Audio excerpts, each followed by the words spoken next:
Welcome, one and all, to the Revolutionary Wrestling Podcast for this breaking announcement, folks. It is I, the man of the hour, the man with the power, the man that makes the other podcast cower, the prince and potentate of the political parlance, the lord of the Scottish Highlands, one damn handsome man if I do say so myself, your king of extreme, Phil K.O.E. You can, of course, find me right here at the Revolutionary Wrestling Podcast on YouTube and Spotify. You can, of course, find me at K.O.E. Nation on YouTube, TikTok, Twitch, and Twitter. And you can also find me and Tony G over at Hazard Analysis on YouTube. And speaking of which, I am joined this evening for this breaking news announcement with my indomitable broadcast partner, the one, the only, the quadruple distilled, non-chill filtered, and reigning, defending 15-time Revolutionary Wrestling Podcast champion, Tony fucking G. You can find me on all the socials and podcasts that I go by week to week to week to month to year at Linktree/Tony the Rod. And tonight we are here to talk about the breaking news that happened earlier today. Holy crap, it's pretty big. So we're going to talk about that, and we are right on the heels. This Saturday, the WWE Royal Rumble, which is always special for us because that's where we started doing this show back in, I believe, 2018. So, good God, it's always a momentous occasion. And it's the halcyon days of yore. And it's the one big show Phil and I have gotten to see in person back in 2020. So the Royal Rumble is here, and which means we're on to the road to WrestleMania. But first, we've got some stuff to talk about. Big moves happening in the world of professional wrestling, Phil. That they are. Here is the big headline to top the hour here, folks. Netflix to stream WWE's RAW starting next year in its biggest jump into live entertainment. This is from CNBC.com by Alex Sherman and David Permack.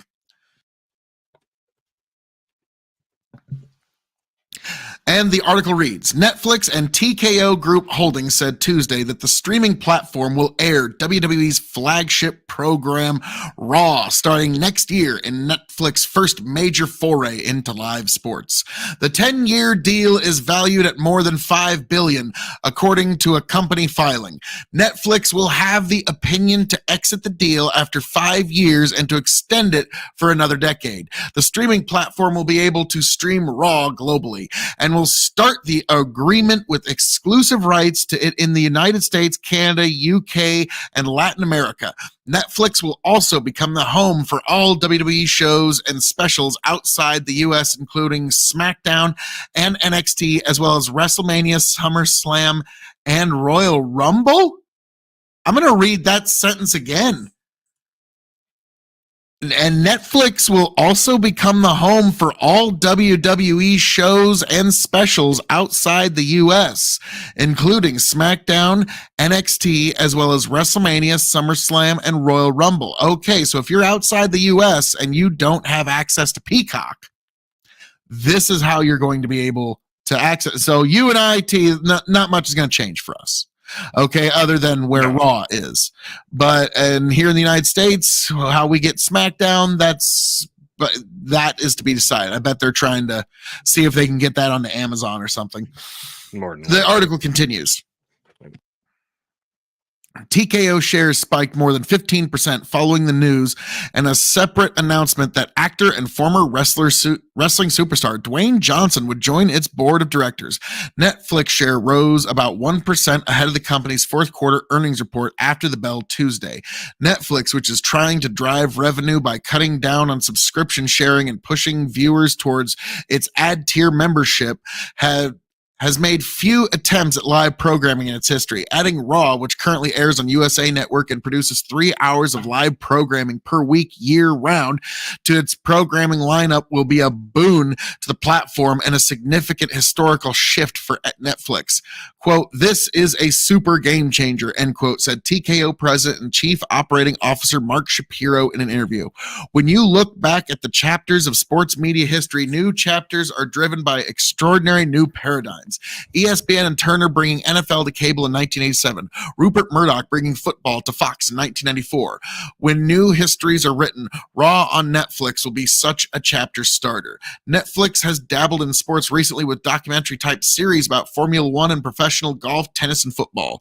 This deal will allow Netflix to tap into WWE intellectual property for similar projects. With WWE permission, Netflix could even develop movies and series about WWE characters, a person familiar with the matter said.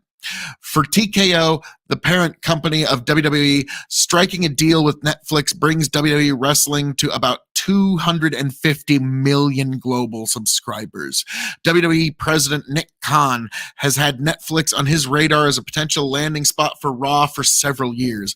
He discussed the world's largest streamer on WWE earnings call in the first quarter of 2022, referencing how Netflix has showed openness to changing long-held stances, such as rejecting advertising and cracking down on password sharing.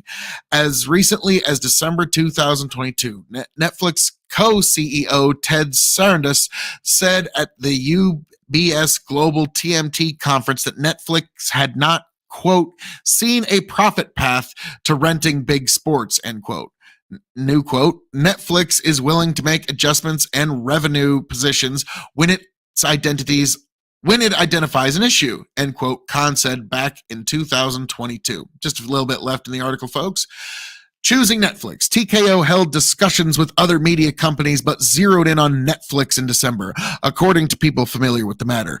Netflix global footprint, which outreaches every other streaming service, was a key draw for WWE, Shapiro said.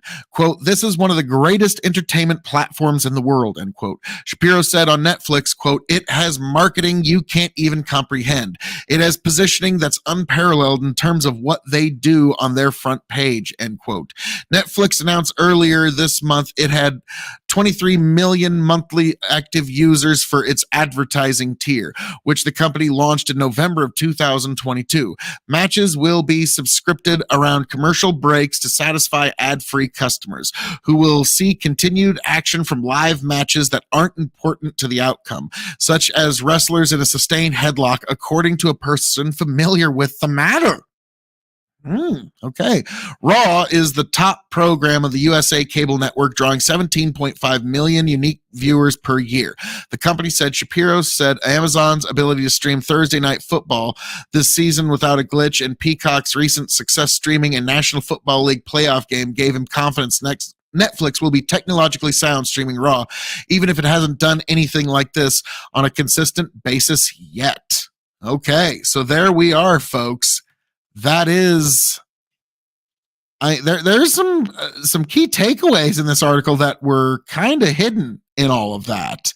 Like I kind of heard you kind of like, I was like, whoa. When we let's get right to the part where it talks about WrestleMania. Yeah, right here. Netflix will also become the home for all WWE shows and specials outside the U.S., including SmackDown, NXT, WrestleMania, SummerSlam, and Royal T. I mean, well, okay, but this says outside the U.S. Is that what you said, right? Outside the U.S. Outside the U.S., but yeah, I mean, okay. There's going to be quite a few people in the U.S. that are going to suddenly have an IP address outside the U.S. That kind of sure. thing. Well, I understand that, but like my first takeaway is this: like, I understand the U.S. is going to be your base subscription here, but if this works the way they anticipate it working, I would expect that their relationship with Peacock is probably going to go the way of the dodo bird, not the peacock, because Netflix is a much more user-friendly, established brand that most people already have a subscription to. That's something that people would rather have, and I guarantee you, if they have the choice, I just have Netflix so my daughter can use it. Yeah, people will dump Peacock in a heartbeat, especially if you can use a different VPN. Like this, even if they continue doing that solely outside of the US, the VPN market alone could kill Peacock, which I guarantee you NBC is not happy about this. So I guarantee you Netflix is probably I bet Netflix is well aware of that and doesn't care. They're looking for any way to try and kill off Peacock. So yeah, they would absolutely. This is now we understand like WWE's never shied away from having superstations and cable fight over their product. They don't care. This is streaming though, and that's where we're at now. So whole the new big world. thing here is that well, here first we've got a couple of comments from Captain Ivan. Just went to his T-Mobile provider and he put his year subscription to Netflix. And followed up, I'll give my WWE programming on Netflix when they go in another year. I charged on my credit card. They will put it automatically on there. So, yeah, I would love to dump Peacock. The only reason I have Peacock is for the WWE Network stuff. So, I kind of hope it does go to Netflix. I've always found Peacock to be very clunky in terms of being a user-friendly streaming device. It's not great to navigate. The search bar is my daughter liked awful. The Mandalorian. That was the only other reason to have Peacock. What? They have The Mandalorian on Peacock? Oh no, Disney Plus. That's Disney Plus. Sorry. It's like hang on, did you actually have a reason to have Peacock? Because that's really the only one I have. God, you're right. No, that was Disney Plus. Yeah. Then I was like, oh no, we like to watch South Park. No, wait, that's HBO Max. Let's see. I really like Game of Thrones. No, wait, that's HBO Max. So yeah, this could kill off. I really like the show Invincible. No, that's Amazon Prime. Yeah, I can't really if it wasn't for WWE, you would. Yeah, Tony's looking forward to Netflix being full-time WWE. That would be absolutely. Just the entire library.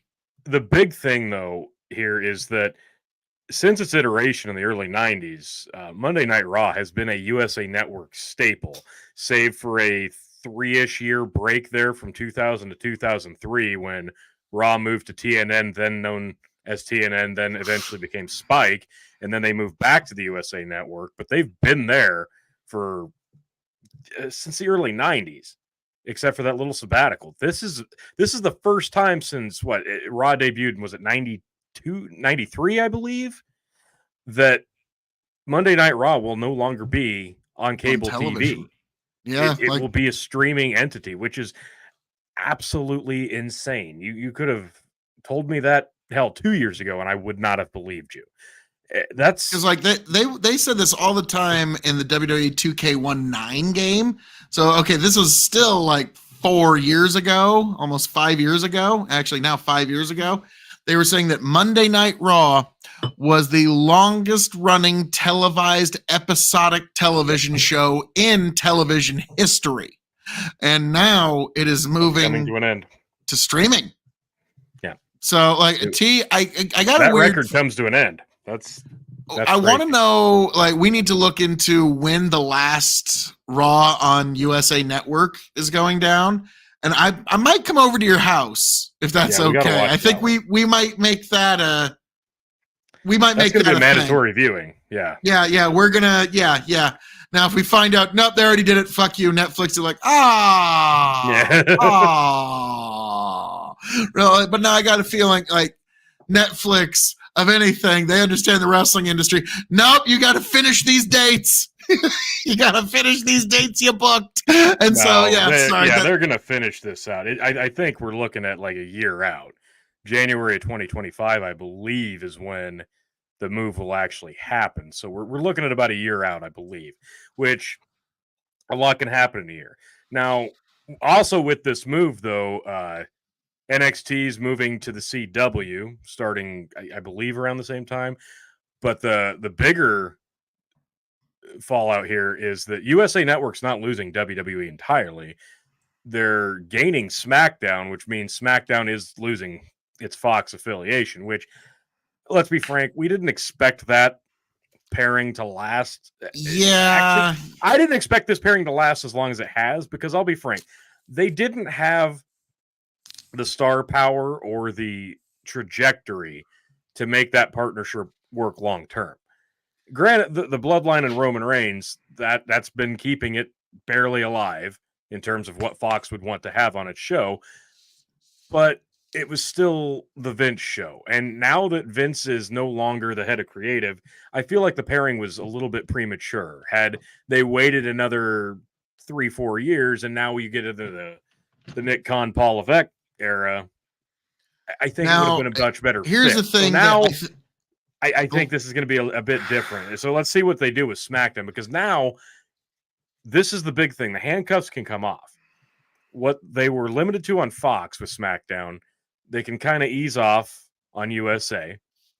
And the restrictions that TVPG Monday Night Raw on USA had, that can change big time on a streaming service like Netflix. So in terms of product, we've got a year to see where it's going to shift into and what could happen a year from now when it does make the shift. The tone could change drastically. yeah, that is a very, very big thing to because I'm going to keep Captain goes, I'm going to keep my Peacock app because it has the old shows on there, Return of Saturday Night Live, and some sports on there. Yeah, that's about it. That's about it. Because now, Tony, one thing you need to keep in mind though, and everybody, Nick Khan, Paul Levesque, everybody within TKO needs to be worried because there's a potential of Vince to come back. I don't know if you heard about this. That's always possible. He shaved his mustache. Oh shit. Yeah. Yeah. I mean, he's fucking serious now, man. The genetic jackhammer could come back at any time. Any minute. Yeah, he's going to come strutting down. No chance, because that's what you got. Do you think you're ever going to hear that music again? I hope. I really do as well. I mean, yeah, just once. God almighty. Vince, he shaved his mustache, but it sounds like he's kind of finding a new place to where he's supposed to be. I don't know. Now, the thing is, you'll notice here, you can definitely tell who needed the help here because TKO jumping in with Netflix, 15% stock jump that day. Netflix mentions one of their many acquisitions, 1% stock jump that day. Yeah. It's a different world you're getting into, and now unfortunately, everybody whoever got that, we're a publicly traded company, pal. It was all leading up to this. And so there's mergers and acquisitions, folks. It's what makes the world go round. Well, yeah, but you're also looking at we're talking about Netflix, which has been one of the most recognizable brands just in terms of brand for the last 20 years ish, versus TKO being something that hasn't had a year under its belt yet. So of course the jump in stock there alone, obviously the pairing is going to benefit a little bit, Tony, but keep in mind UFC was founded in 1993 by the Gracie family. And what a runaway success it was in 1990. Well, hang on here, T. Just listen to what I'm saying here. WWE was the pro wrestling juggernaut from the 80s, and I think Raw actually even started a little earlier than 93 because I think Raw was already well on the air when UFC debuted. I'm thinking it's almost the 80s. We're going to be kind of shocked. No, it was not the 80s. No, because it was 1989. It was January 11th, 1993. There you go. Okay. So, wow. UFC had its first pay-per-view before Monday Night Raw ever got started. Yep. But so they both kind of got started in 93. Both grew to these giant juggernauts. And little did they know, the people that were sending you DVDs through the mail would someday own it all. Think about that. They were the people sending DVDs to you through the mail, T. Yeah, and to think that Netflix offered to partner and have Blockbuster become their parent company, and Blockbuster turned them down. Adapt or die. But So I do find that a little strange, and I don't know if you ever seen that meme about a lady explaining to her kids how Netflix used to work, and her daughter gets like a cane, like an old. When I was a little girl, they used to send the internet through the mail. I'm like, oh, that hurt. That hurt, you little brat. But now there's another piece of. Well, before we move on to that, like I just want to mention something that article said that you and I would have like nerded out over to like the umpteenth degree. If you have the ad-free subscription, you can watch the rest holds, and you can watch them just like, oh, my aching back at the ringside. And I think you and I would have probably like lost it for that ability during the Attitude Era.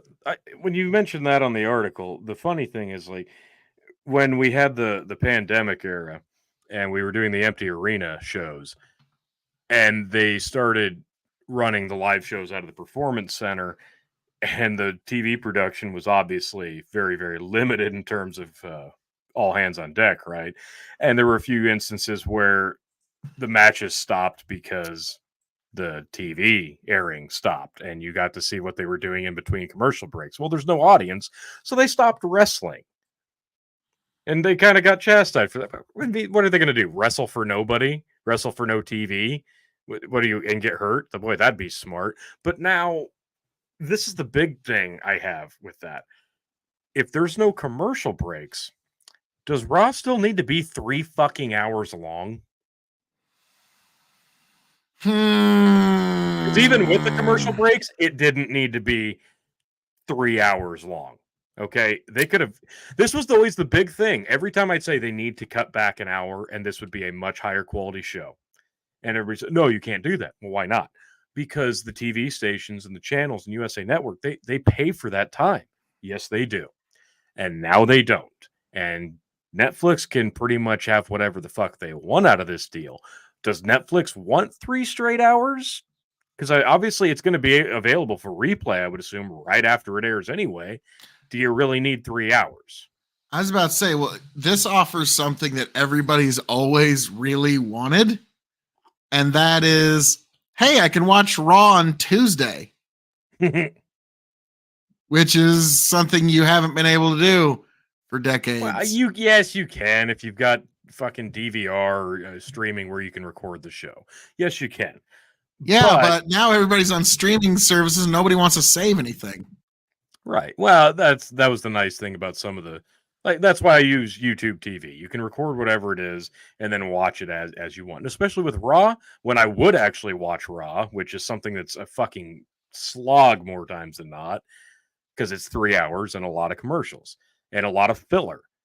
But now, if you can cut that down to 2 straight uninterrupted hours, that's still a lot of time to fill, but the opportunity for higher quality content is clearly there. So I think this should be a move in the right direction in terms of what kind of show they're producing.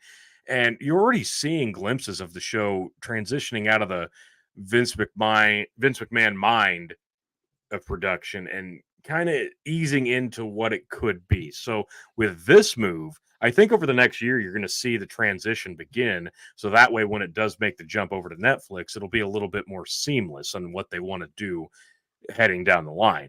And the fun, I was going to mention also with SmackDown, hell, that debuted in '99, and that was on an obscure channel called UPN.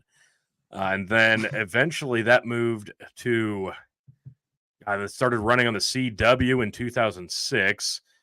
And that was the merger of UPN and the WB, and then to My Network TV in October 2008, and then SmackDown kind of fizzled quite a bit. And then it returned to Thursdays in 2015. But then, in 2016, then it was on USA. So SmackDown has been on USA before.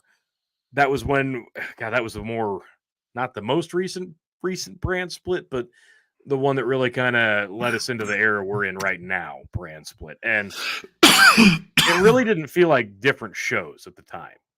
This is a big opportunity for an actual real feeling split of rosters, of having two separate companies under one brand, under the WWE brand, under TKO, because your flagship show of Raw being a streaming show exclusively versus your cable show SmackDown now.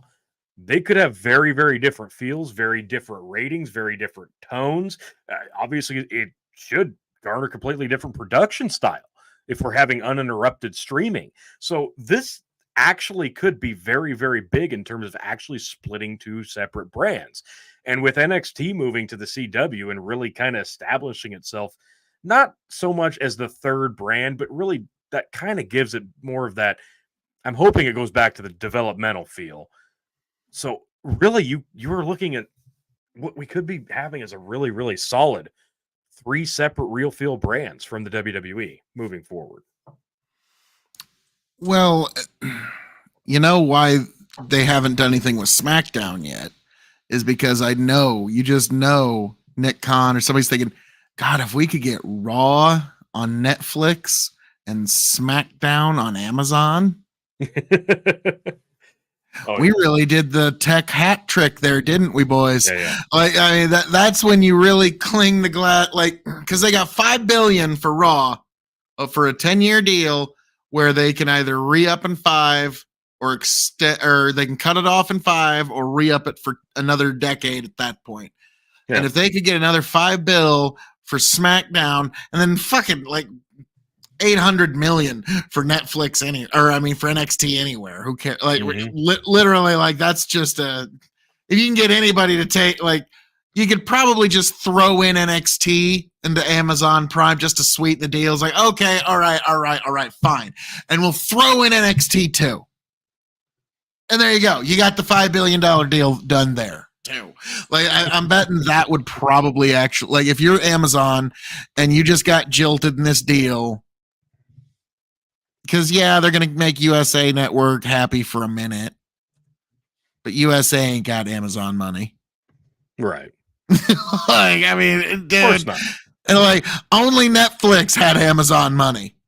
Yeah, I don't know if they want to sever ties completely with cable yet, though, because I understand streaming is kind of gonna be the be-all end-all. If WWE severed ties with cable, I would sever ties with cable entirely altogether. I think a lot of people probably feel that way. I might not even trip over a cable again. No, that's not true. True. I've got an Ethernet cable. Yeah, like no, that's like this is great because, like you said, here's another thing, T. It, like, you know me, sometimes I work late and Raw's already half over by the time I get home. And I didn't feel like taking up any DVR space. And so I was like, fuck it, I'll just catch it next week. Right. Like now that's on Netflix, you can catch it or say you're a night owl and you want to start watching it at 10 o'clock at night. There you go. Like that's huge. That is a huge thing that's the one piece of content that we've all liked that seemed to be immune to that. It's kind of like AM radio. Mm-hmm. Like there was a handful of performers like Rush that kept AM radio alive. Now it's like, but Monday Night Raw and football are the things that are keeping cable alive. Like it's the minute the NFL and college football is not like, that's it. That's that there's no, like having a cable show will be like on, like, you remember the old cable access shows, like the local, like the local. Hey, how are we doing there, Pittsburgh? Like, that's where television's going, folks. Hardly can, like, AM FM radio is only held up because automobiles. Well, if it wasn't for the automobile, AM FM radio wouldn't even be around anymore. Like, and so. There's certain captive audiences. So this is a huge shift because wrestling fans are creatures of habit, but this is one that will shift their habit. Okay. Like, I want me my Monday Night Raw. I'll go to Netflix to get it. Okay. Well, the other thing though is what kind of impact does this have on like I said, you're looking potentially at a very distinct branding between shows, potentially between rosters, and you really might have a point where the brands actually don't all feel like this is all WWE. I'm actually watching Raw, and it feels like I'm watching Raw. I'm watching SmackDown. This is an entirely separate brand because that's what they've always wanted, but they've never really taken the handcuffs off in terms of allowing themselves to get to that point. They've always tested the waters and teased it, like when, oh, we were totally going to make Nitro a thing, and then they didn't. Oh yeah, the brand splits happen like 3 times and then it doesn't. And it's never felt truly like having separate brands. This has the potential for really truly having it. So what kind of impact does this have on the company in terms of not just branding, but what kind of shift does this make on storytelling, on the trajectory, on what kind of people they want to have showcased on their shows? Like this could change a lot of ways you perceive the WWE, which we have seen a lot of shifts happen in the WWE over the last 10 years. I feel like this could be pretty big in terms of what kind of content they're putting out. So this is Well, going to have a big impact on storylines as look at well. the big difference you're having here, though, because USA Network, not bad. They reach 17.5 million unique viewers a year. Not too bad. Respectable. Netflix is in 250 million homes.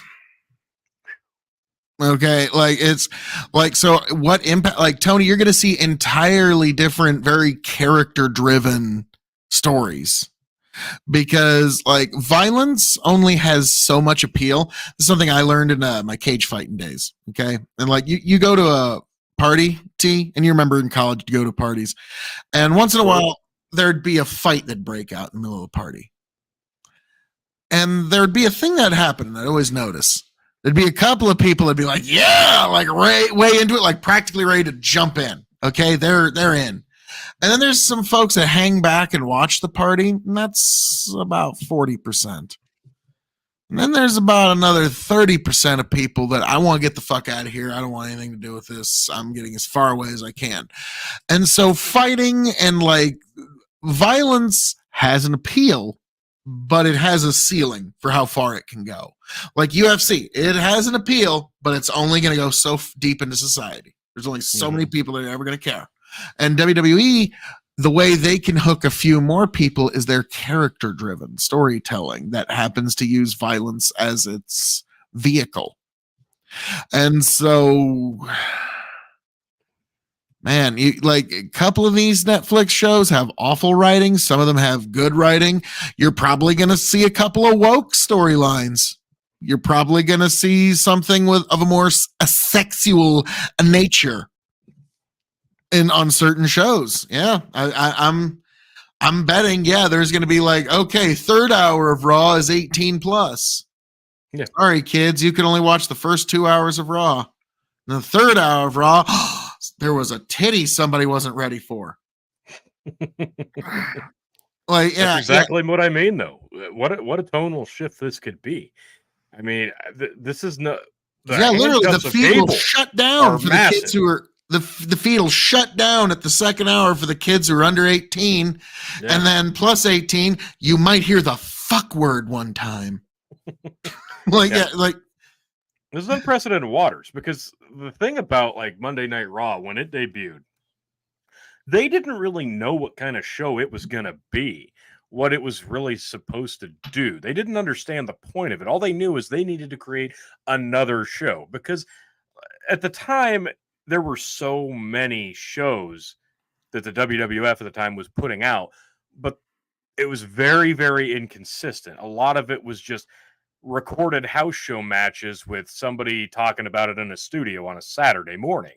Or you'd have the occasional Saturday night's main event, which was a big show, but not a pay-per-view show.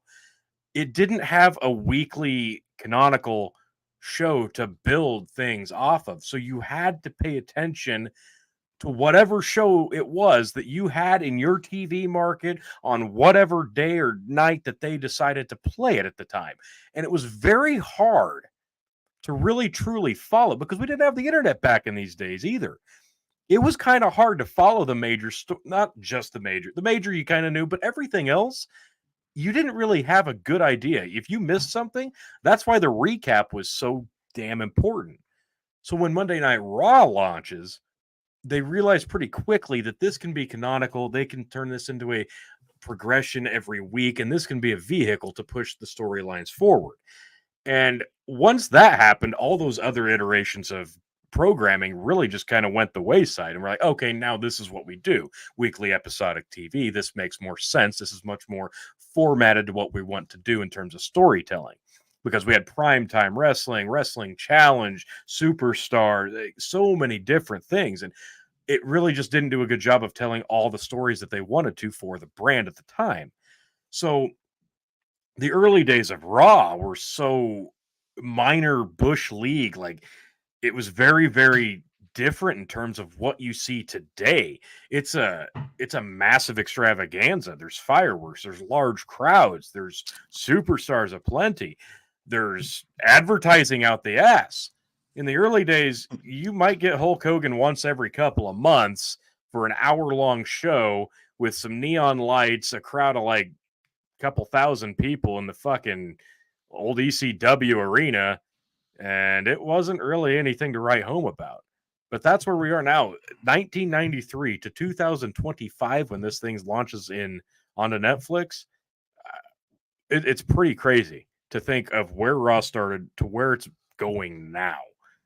It really was a runaway success that really had no right to be if you look back at the early days of it. God, that is true. I mean, it's come so far, and now, yeah, there's superstars aplenty every week, and like everybody complains that you don't get Roman Reigns every single week. The guy's like, he's wearing both Hogan and Andre's boots, and we're complaining that he's not there 4 times a month. Like, you need to now with a 3-hour show. You especially got some time to make some stars here. So you can build some new stars, create some new stars. Now, the thing that you and I have a big fear about, T, is, boy, howdy, how soon till this gets away from the spirit of the wrestling that we love? Yeah, that's kind of always going to be the real question. Like, what? And that's what I was kind of alluding to, because it does raise a bunch of red flags, because anytime you make a major change like this, you're running the risk of what you enjoy changing to the point where you don't even recognize it anymore. I think that's a very fair concern for people. I mean, let's not forget, like, even someone that he wasn't really an insider, like he was an outsider that was given too much in, Vince Russo. And a couple of, like, he was there for like 6-7 years, and he's like, why don't we just get rid of the ring?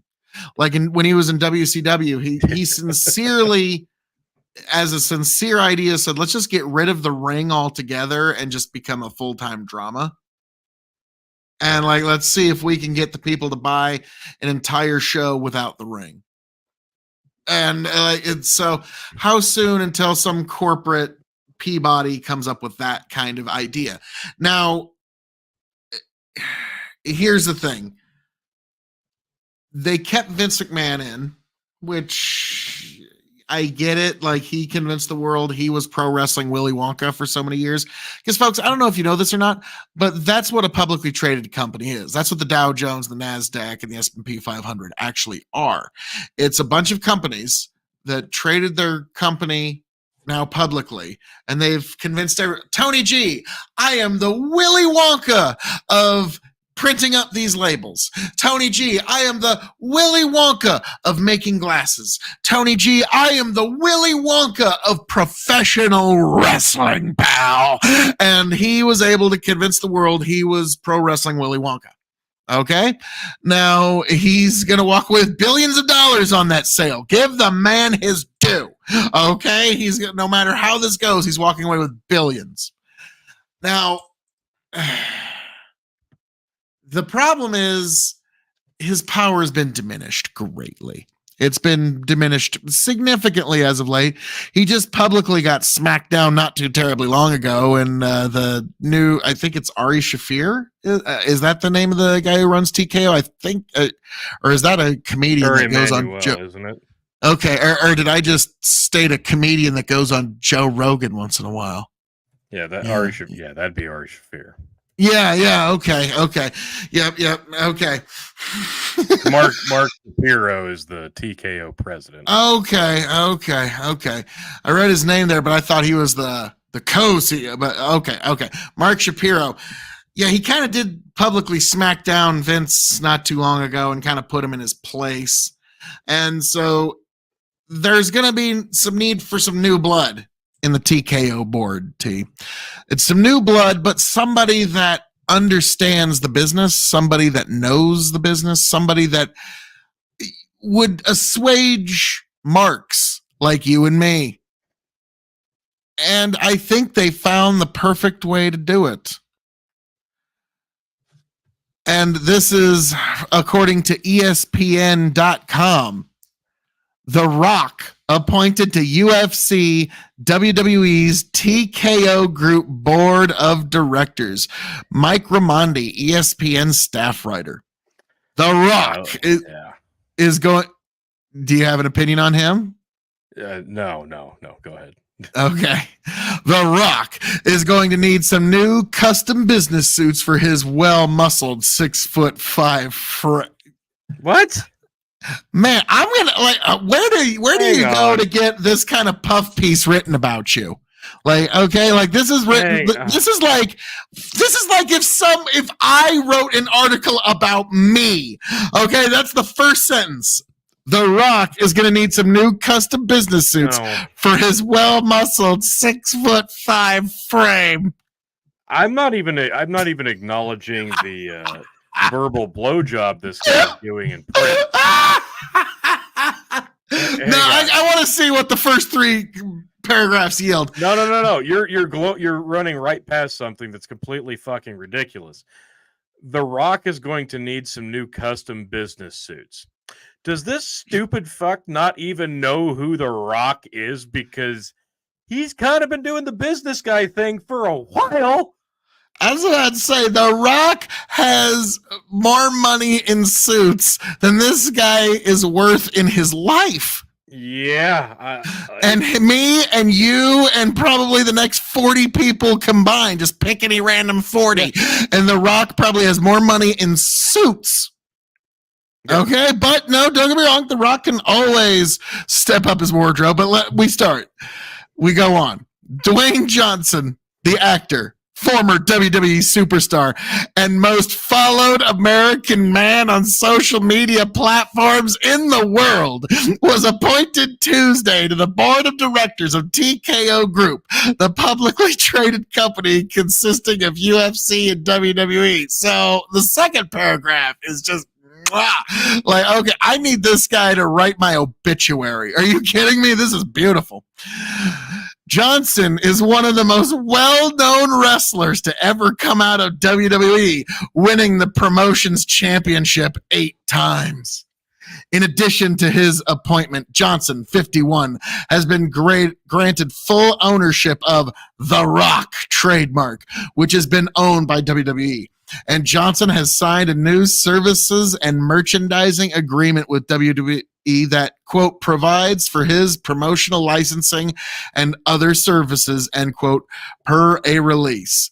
Quote, being on the TKO board of directors and taking full ownership of my name, The Rock, is not only unprecedented, but incredibly inspiring to my crazy life coming full circle, end quote, Johnson said in a statement. Quote, at my core, I'm a builder who builds for and serves the people, and TKO, Ari Emanuel, is building something truly game-changing.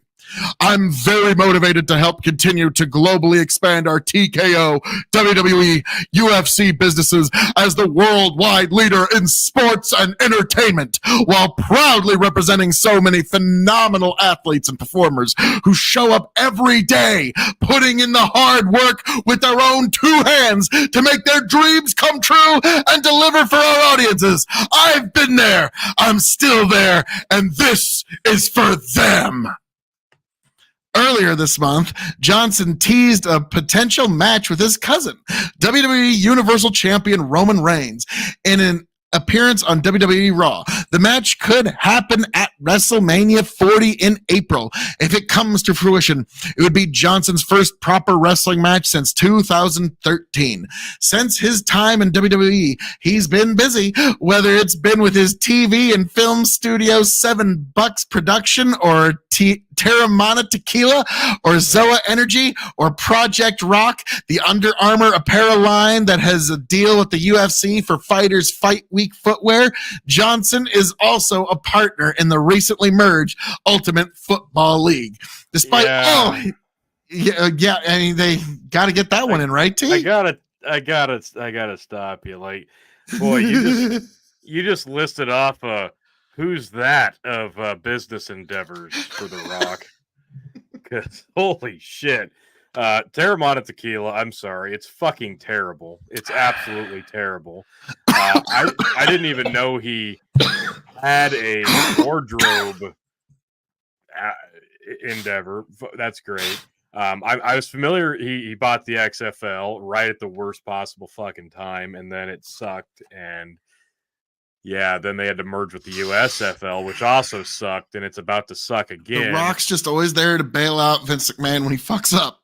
I'm just saying, like, a lot of these business ventures The Rock has are essentially the worst versions of his movies, which are most of them. Yeah, I'm looking at you, Black Adam, and most of the Fast and Furious movies. So, yeah, you notice they didn't say DC movie superstar. Yeah. I don't know. I don't think he's an idiot. I think he's a very smart businessman. I just don't think he knows which businesses to get into. You would think that this would be the perfect fit for him, though, right? Like, this has to be. I mean, if he can't pull this off, then literally nobody can. John Cena's really hoping he pulls this off because Cena's like, well, shit, I got a job. Yeah. Because that's really what he wants. He's just going to try to get the job really so he can just get his name back. No shit. Like, it's like, fuck it. I'll do the job for 3 or 4 years if I can just have my fucking own God-given name back. Dicks. Yeah, I'm sure he doesn't think that ever. Yeah, I don't know. This isn't shocking. Like, most of these business endeavors that you listed off for The Rock, like, it's pretty much just him in spirit only. Okay, we've seen the commercials of him holding up the horrible bottle of Terramana Tequila. I guarantee you that's the last time he held a bottle of Terramana Tequila in his life. Remember that clip of him like taking a bite of the agave? Yeah. And then the minute it's cut. Yep. Oh God! It almost went down my throat. Oh God! Yeah. Give me some Perrier water. Oh God! Exactly. So it's not like his plate's too full between acting and these business endeavors. I think this is probably fine, and it should be in his wheelhouse. So I think this will be a. Who really thought he was really going to be hands-on with the fucking UFL? Okay, not me. I think he was. Oh just shit! Really I figured he was going to be hiking a ball.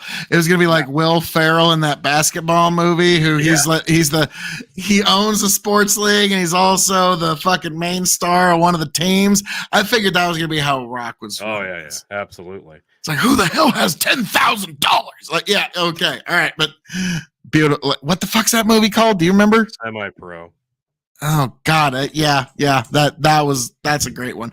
Anyways, Rock, please make that happen. I mean, the WWE can film it and we can just fake it for you. Please, just make that happen. Just The Rock's versus, fuck it, I'll be the starting quarterback of my own team in my own league. I would watch that sincerely. I'd probably watch that too. Tony's like, yeah, I'm a little ashamed of myself. But so the article continues, Tony, because don't think that this fucking tongue filleting by this author is quite done yet. Oh, absolutely not.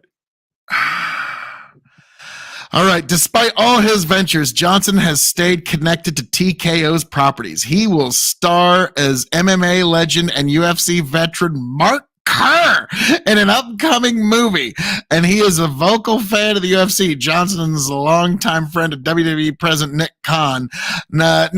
Nick says, Shaka Khan, I did not say that right. Nick's sister was the creator and executive producer of Johnson's show, Young Rock. Now, I have to say, Mark Kerr, Tony? Mark Kerr. Okay, T.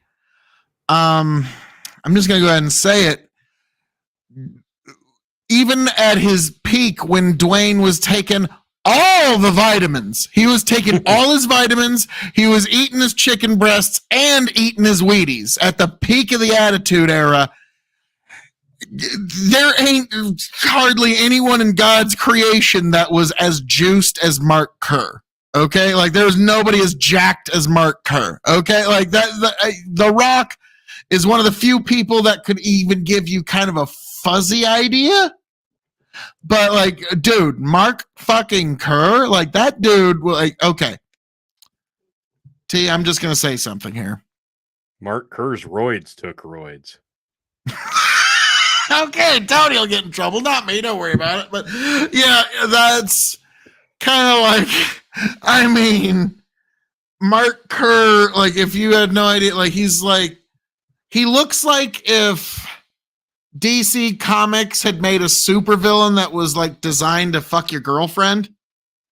it would be Mark Kerr. Like, yeah, so yeah, that's how you would look at that. So The Rock is starring as Mark Kerr. That's interesting. All right. I always thought, yeah, that it'd basically like be if like Bane took the mask off and it kind of looked like The Rock. Yeah. Now here's a good one. Very few people on the planet understand the convergence of sports, entertainment, media, and business like rock. TKO Executive Chairman Vince McMahon said in a statement, "We are proud to have him join the TKO board to help take our company to new heights, pal." I added that. The Rock name comes from Johnson's original name in WWE, Rocky Maivia, which was a tribute to his family. Johnson is a third-generation professional wrestler. His grandfather was High Chief Peter Maivia, and his father was Rocky Johnson, who was the first black champion in WWE history, winning the tag titles of Tony Atlas. Both are in the WWE Hall of Fame. My grandfather, High Chief Peter Maivia, and my dad, Rocky Soulman Johnson, would have never thought this day would come, Johnson said in a statement, which is why I'm very humble to have it a seat at the table that has decades of history and family legacy for me, a table that my family helped to build. The TKO Group board will expand to 13 people with the appointment of Johnson and Brad Keywell, the CEO of artificial intelligence company Uptake Technologies. So, folks, we now know what The Rock is cooking, and it's like $600 plates of foie gras. Like, yeah, that's what the and he ain't cooking it neither. He's going out to eat that night, and it's getting all prepared for him with all like the like the flaming dish and all that crazy stuff. And the Rock meal preps, Phil. Come on. Oh yeah, he's going to Walmart. He's buying the Tupperware. He's buying the bag of boneless chicken from the freezer section. Yeah, he's meal prepping. Here's the thing. It'd be a little strange, but no one would be even a little surprised or question it if The Rock had someone on his payroll that's only job was to just wipe his ass. So he don't even have to wipe his own ass when he's done shitting. Okay? And that's this person would want to do that job. Oh, shit. Are you kidding me? There's people that'd be able to retire in their 40s on that job. Okay, shit. And so we would all think that's a little weird, but if we knew this is Steve, he's The Rock's professional ass wiper, we'd be like, oh, shit. I mean, bet that pays pretty well. You have no idea, man. Yeah. So that The Rock is cooking with gas right now, and he's got as much power as Vincent Kennedy McMahon. Like, yeah, this is like when Ric Flair bought Stephanie and Shane's stock. Remember that, T? Like, this is almost like I had to legitimately say, I was talking to my girlfriend before I came here, and I was like, yeah, I got to talk about the fact that that TKO is going to be or WWE is going to be on Netflix, and The Rock's joining the board. And no, this isn't like an on the show thing. Like, yeah, guess what? I'm on the board. Like, no, this is an actual like real meetings and actual contracts were signed. The Rock is on the board now. Because you say that to someone that doesn't know. It's like, okay, it sounds like you're just a mark for the angle. It's like, okay, yeah, Phil, The Rock owns the company. Yeah. You're like, no, he's on the board. Oh, is that like what they're calling the commissioner now? No, fuck you. No, this is real, damn it. Yeah, it's real. It's like, yeah, the harder you try to explain this, the more it seems like you need to be in the fucking funny jacket. But yeah, that's Tony. You're just nodding like, yeah, I've been there. I find it funny that the guy who led the Nation of Domination and the guy who led Degeneration X are like two of the most important people in the wrestling business in terms of owning and operating it. Like, I'm always going to give the Nation of Domination a little bit more credit than Degeneration X, because it got that one white kid in the gray sweater and the thick glasses to throw the fist up, and like the camera's like, just Kevin Dunn's like, oh, we got to get a shot of that. No, get the 13-year-old white kid from Tuscaloosa, Oklahoma, doing the Nation Fist. Are you kidding me? Get that on camera now. That is the power of pro wrestling right there. Okay, and yeah, you're right. One of the guy that the Nation Domination was trying to get over, and one of the guys that Degeneration X was trying to get over. It was like, dude, you remember Triple H was not the guy. Okay? No. Like, he was. No, Triple H had his ass out on TV with his dick in a stocking for an episode of Monday Night Raw. And The Rock released a song on a CD about eating pie. But here we are in 2024. Right. The Rock thought he was a singer for a little bit. That's right. He is a singer, damn it.